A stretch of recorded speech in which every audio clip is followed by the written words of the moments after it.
Welcome to the Eduvart Elements of Design series. In this video, we're going to be learning about shape and form.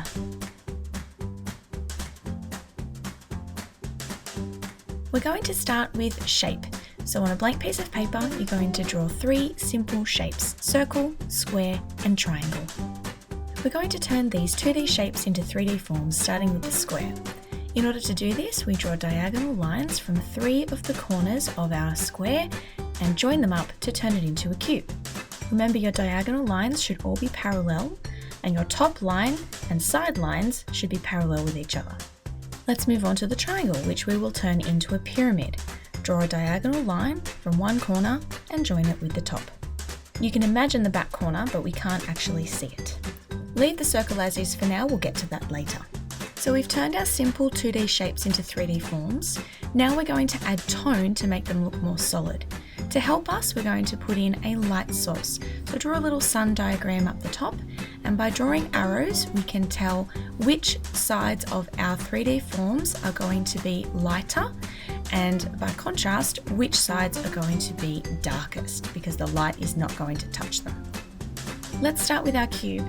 The top face is going to be the lightest, so we're going to add tone to that section as lightly as we possibly can. The front face of the cube is going to be our medium tone. So pressing a little bit harder on our pencil, we're going to shade that one so it's slightly darker than the top face. The last face is where the light is not touching, so we're going to shade that one as dark as we can. And that's going to make our 3D shape look as though it actually is a solid object. This is all about trying to create an optical illusion. Moving on to our triangle, we only have 2 faces. One is going to be the light side and one is going to be the dark side. The side furthest from the light source is coloured in nice and dark because the light is not touching it, while the side closest to the light source is coloured in as lightly as we can. Now let's move on to our circle, which is a little bit trickier. When we tone spheres, we must use curved lines, and we leave a little section up in the top corner closest to the light source in order to create the illusion of 3-dimensionality. The side furthest from the light source is darkest, and you can see the way my pencil is moving that as I get closer to that light source, the curves I create are getting smaller and smaller. You also want a gradual change from dark to light, so remember your pencil pressure. One last thing we're going to do in order to make our objects appear solid is to give them a shadow at the base. This will reinforce our optical illusion, making our shapes appear as 3-dimensional forms.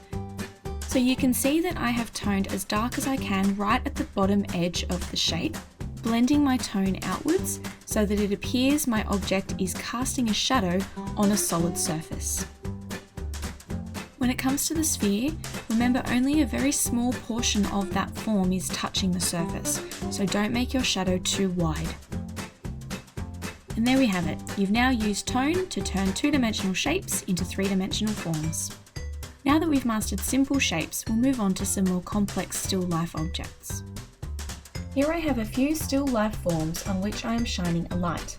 As I move the light from one side to the other, you can see that the highlights and the shadows are moving as well.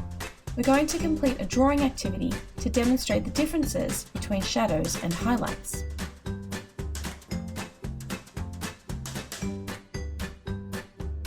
For this task, you'll need your regular white drawing paper and a piece of black drawing paper.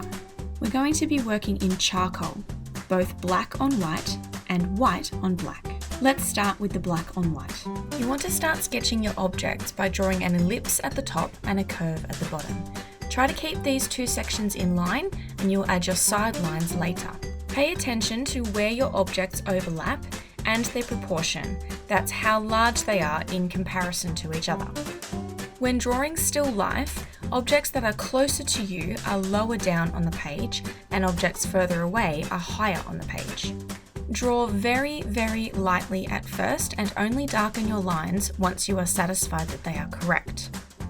You also want to try and make your shapes as symmetrical as possible.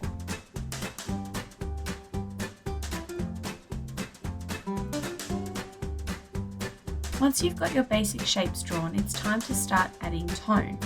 A good place to start is the inside of each of your objects, as these areas are going to be the darkest. Feel free to blend your charcoal with your finger and use an eraser to work back into some areas to create highlights. You want to look carefully at where the shadows exist on each of your objects and use your charcoal to build up tone in those areas.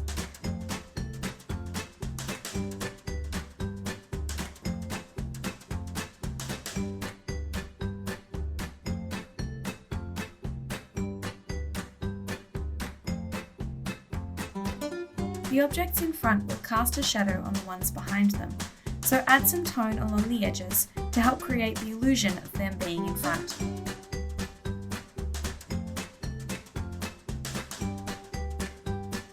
Don't forget to add a shadow at the base of each of your objects so they look like they're sitting on a surface.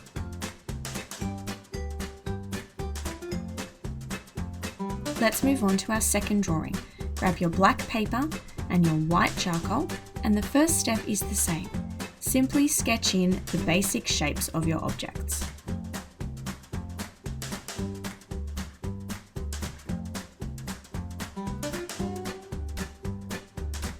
This time, when we add tone, we're actually drawing the highlights, not the shadows.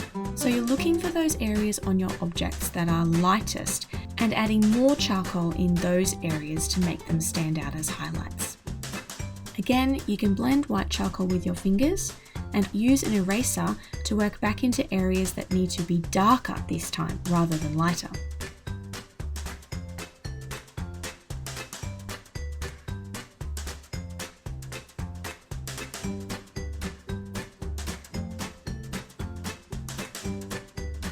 You can see that as we continue to add layers of tone, we are creating an optical illusion, turning our simple two-dimensional shapes into three-dimensional objects.